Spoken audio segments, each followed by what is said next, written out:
suis Gérard Babin du bureau d'études ETC. Je suis un des dirigeants de ce bureau d'études. ETC, c'est 4 associés.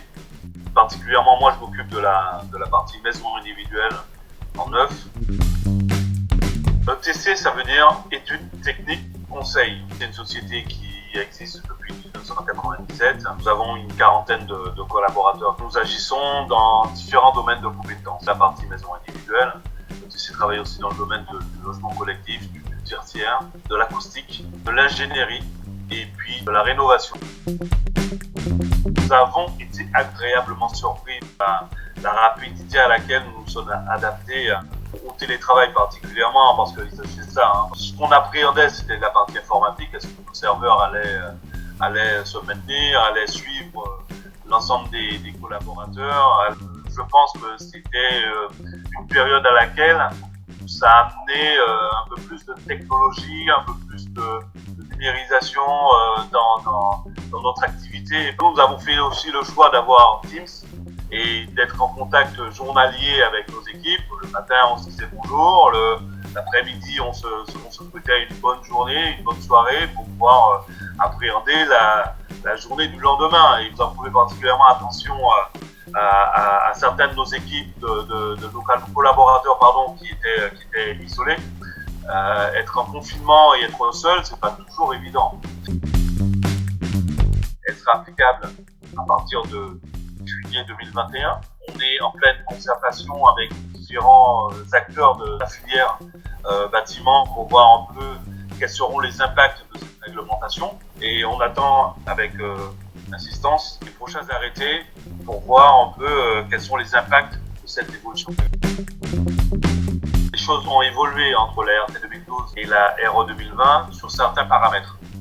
Et rien qu'avec ces paramètres, on ne sera pas en mesure de pouvoir faire un comparatif entre la RT 2012 et la RE 2020. Il y aura un surcoût. Le surcoût, espérons qu'il soit le plus faible possible pour la filière. Parce qu'imaginons qu'on puisse passer avec un surcoût de 10%, je pense que cette filière ne s'en remettra pas. Parce que aller chercher des nouveaux clients qui ont un fort impact financier, avec un fort impact financier sur une réglementation, ça se complique fortement sur la filière. Ça va être aux acteurs de cette filière de faire en sorte qu'il y ait un équilibre entre, ok, certes, il faut une évolution réglementaire pour faire en sorte que les consommations puissent continuer à baisser, faire en sorte que l'impact environnemental sur les maisons soit le plus faible possible, mais il faut qu'il y ait un coût maîtrisé sur le flux. Globalement, elle va amener des compétences chez nos collaborateurs, collaboratrices, parce qu'on va appliquer une nouvelle donnée, qui est la donnée environnementale. Nous avons fait l'acquisition du moteur de calcul qui s'appelle Maestro du CSTB et nous sommes en train de se former à cette évolution réglementaire. Et l'objectif, c'est de pouvoir être dans le détail, informer nos collaborateurs et ensuite apporter l'information à nos clients. Je pense que d'ici la fin d'année, on sera en mesure d'apporter un certain nombre d'informations à nos clients pour qu'ils puissent vendre des maisons en RE 2020. On peut faire un parallèle entre le neuf et l'ancien. Le neuf, on fait un choix sur un bâtiment qui peut suivre une réglementation. On rend obligatoire une réglementation sur le neuf. Ça pose aucun problème à personne. L'ancien, la difficulté, c'est que les propriétaires sont chez eux. Ils ont la liberté de faire ce qu'ils ont envie. Imposer une réglementation sur l'ancien, ce n'est pas forcément être en adéquation avec une certaine liberté, parce que ça entraîne des coûts forcément lorsqu'on veut faire une rénovation. Est-ce que les propriétaires sont en mesure d'assumer ces coûts pour pouvoir faire en sorte que les bâtiments soient le plus proche possible, entre guillemets, du BBC Rénovation, avec une rénovation globale de leur projet? Ça, j'en doute un peu. Ce qui est fait par le gouvernement avec le plan de relance, là il va falloir regarder dans le détail ce à quoi on doit les particuliers pour pouvoir rénover leur bâtiment, parce qu'il va falloir rénover le parc ancien pour pouvoir augmenter le confort intérieur des logements, diminuer la facture énergétique des particuliers, et ça demande un vrai investissement de l'ensemble des acteurs de cette filière. Donc nos clients, lorsqu'ils passent chez nous pour faire une audit énergétique, on est en capacité de pouvoir leur apporter différents scénarios, entre le scénario le plus, entre guillemets, le plus efficace pour diminuer significativement la facture énergétique, et l'objectif qui est le BBC Rénovation.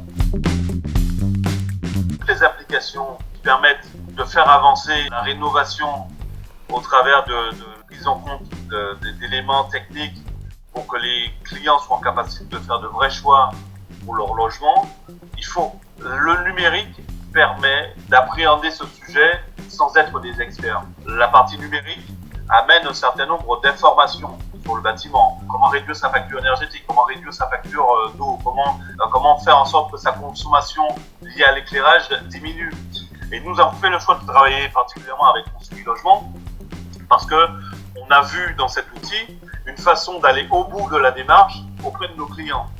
C'est-à-dire qu'ils auront la possibilité d'être toujours en relation avec leurs clients pour pouvoir améliorer l'apprentissage des usages dans une maison, faire en sorte que le client puisse continuer à être acteur de sa consommation et acteur de son confort. Personnellement, moi, je suis assez sensible à ces pratiques, parce que, vous savez, on a tous un bien commun qui est la biodiversité, la terre, et le fait d'avoir pris en considération la tortue, pour moi, c'est essentiel. En venant de la Martinique, on a une particularité, il y a aussi également des tortues qui sont préservées, et ça, pour moi, c'est important. Le bien commun, le fait en sorte qu'on puisse préserver la biodiversité au travers d'outils comme celui-là, fait que le client final apporte sa contribution sans savoir de culpabilité particulière, parce que c'est important de pouvoir faire en sorte qu'on ait une biodiversité. La préserver, c'est encore beaucoup plus essentiel.